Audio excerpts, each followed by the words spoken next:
Hello, everyone. The clip you're about to hear is from one of our exclusive Patreon episodes on a recent horror release, and just like all of our other episodes, it might include major spoilers for said horror release, so don't listen to it if you haven't already seen it. You've officially been warned.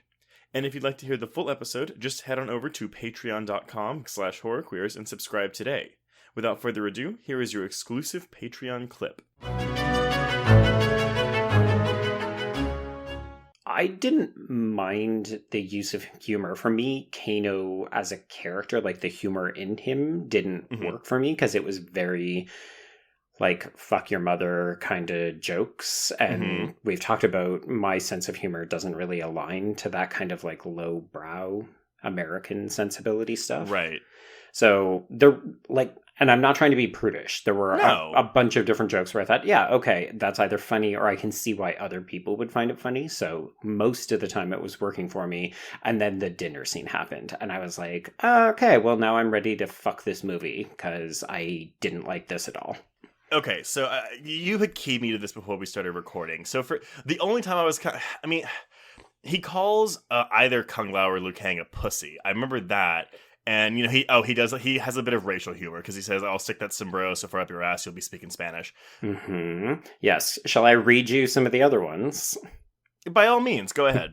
So, obviously, if people have watched the film, they know that Kung Lao and Liu Kang are trying to goad Kano because they recognize that this will activate whatever the anima, whatever thing. Arcana. Arcana, yeah. I was just like, okay, sure, whatever. Okay, I agree. I actually did like that addition. I mean, that's not in the games. That's just a way to explain why these people have powers. And I was honestly, like, okay with that. Yeah, it's like, all right, well, this is a way to get people who are going to otherwise say, how does he shoot a red bolt out of his eye? Yeah. It's like, yep, this works. Okay, well, cool. In the games, it's a cybernetic eye, so it makes sense. In this one, he just gets a laser eye, so yeah. But yeah, sorry, continue. It's funny. Read me your jokes, quote-unquote jokes. So they're trying to goad him. So obviously they're saying things to make him upset, but then he's reciprocating in his I'm Kano, I'm offensive kind of way. So he starts by calling Liu Kang princess. And then they say, Liu Kang challenges him and says, well, why are you fighting with this man who's going to save your life? You should be on your knees thanking him. And this is when Kano says, how about you two get on your knees and take turns sucking my sack? And then he calls them fucking ballerinas. He talks about Liu Kang's anal beads. And then he calls him a pussy. So, oh yeah, the anal beads. I actually did laugh at that. And here's the thing. I'm gonna preemptively say this because I know a bunch of people are gonna say, "Oh, you're just trying to be too woke. Oh, it's too like you don't have to take it so seriously." And I would normally agree with you because, yeah, sure, he's the comedic relief. He's also a villain. Like we're not meant to like him because he turns against them. But he's also very clearly coded to be, this is the person that you think is funny. And if this film is aimed at teenage boys who are like the primary demographic, you're basically saying, hey, this guy that you think is really awesome and funny, you should be making homophobic or like shitty racist jokes like this dude.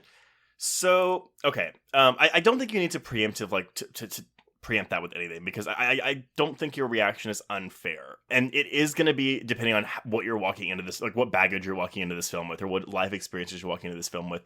For me, yes, he is the comic relief, but it's more so because he's a buffoon.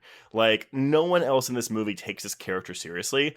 They all know he's a fucking idiot. And so for me, it's not necessarily that I'm not laughing at him calling Liu Kang a ballerina because his joke is funny. I'm laughing at him calling Liu Kang a ballerina or referring to anal beads and stuff because he's an idiot and that's the only thing he can do. Like it's his lowbrow humor and it's his like, oh, you're a fucking idiot. But that being said, I can see where you're coming from when it's like, okay, but yes, a 13-year-old boy is going to watch this and be like, oh, but that's the joke is what's funny. It's not that Kano's the butt of the joke in this scenario. Yeah. And also it feels really lazy in a film in 2020/2021 for a film to be like, well, you know what? How do we codify this person as an idiot, as a buffoon, as a douchebag who's going to turn against his friends? Well, let's make him racist. Let's make him homophobic. Like, there are other ways that you could codify Kano as a villain without having to stoop to these kinds of frat boyish antics. I do agree that there's other ways to do it. I don't know.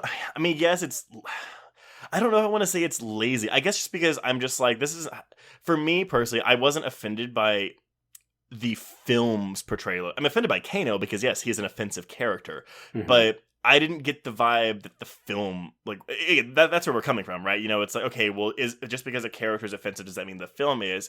And I think and I'm not saying you're wrong. You're trying to excuse this. My God, I can feel you sweating. No, I'm not even sweating. I'm just trying to like come to both terms here because I did not get this reaction, the same one you got.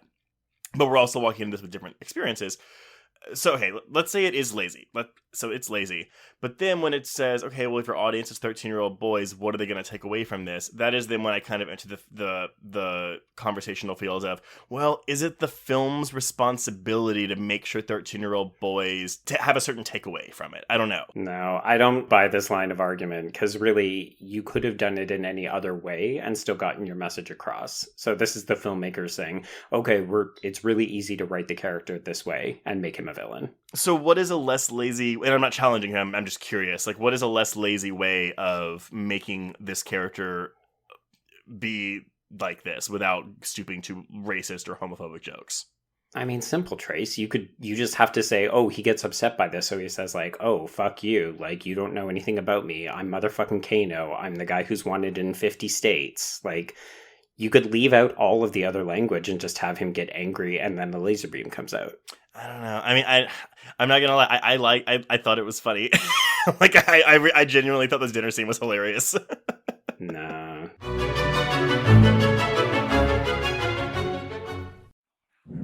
Hello, I'm Shelby Scott, the host of Scare You to Sleep, a podcast where I tell you spooky bedtime stories full of creepy sound effects and music that is soothing yet unsettling to help immerse you into a world of horror. This is a show for those of us who have realized horror can be a strange but relaxing escape from reality. Speaking of escapes, sometimes I lead you through guided nightmares, like a guided meditation, but instead of flowery meadows, I take you on a journey through your own personal nightmare. So come get lost in the terror with me. Listen to Scare You to Sleep wherever you listen to podcasts or find us online at bloody.fm. Sweet screams.